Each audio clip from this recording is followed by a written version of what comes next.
start with mine. My dark horse of the 2022 NFL season is none other than Bears quarterback Justin Fields. He was an ADP in the 13th round. He was the seventh QB taken. He finished as the QB5 on the year in PPR.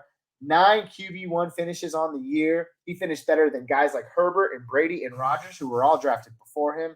And I honestly think when you put this guy in a scenario where you decide to build around him, you put an offensive line around him, you give him some offensive weapons to utilize.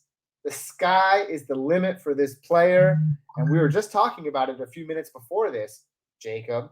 But he stays in Chicago, even though the Bears have the number one pick. So I'm really excited at the prospects of Justin Fields going forward. And I was very excited to have him on my fantasy team. No other specifically in Dynasty this year, which was a pleasant surprise. I traded for him at the trade deadline. I gave up, I would say, a pretty good haul. Some would not. But there you have it. That's my fantasy MVP or my fantasy dark horse for the 2022 season. Jacob, any thoughts? Yeah, so basically, I mean, I'm pretty sure you summed it up, but like basically this is a guy, these are unexpected heroes of the fantasy season. Maybe that's just what we should have called it. Our unexpected heroes of the fantasy season. And Justin Fields absolutely fits that mold, man. I was lucky enough to get him in one league. Like I picked him up because I think I had a bye week or an injury, and it was just a random pickup. Like it was before he started going off.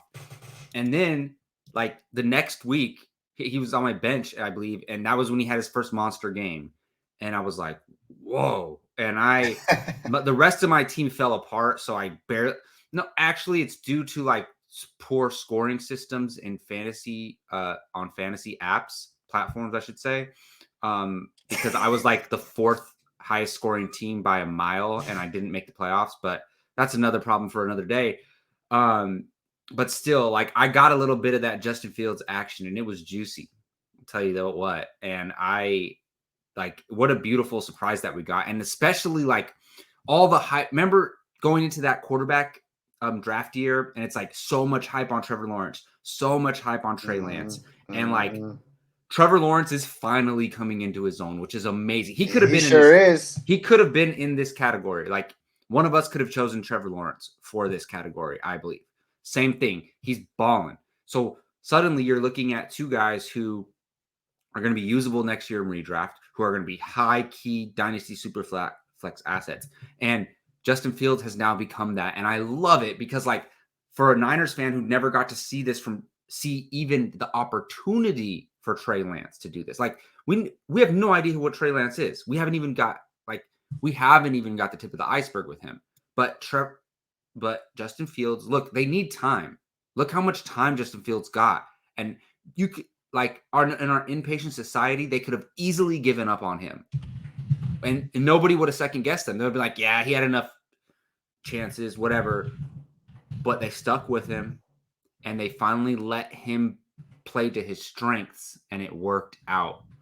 And that's a lesson we can all take in life. So Justin Fields, beautiful pick.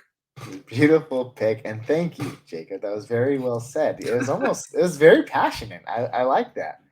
Gosh, you have it's almost like it was my choice. Yeah,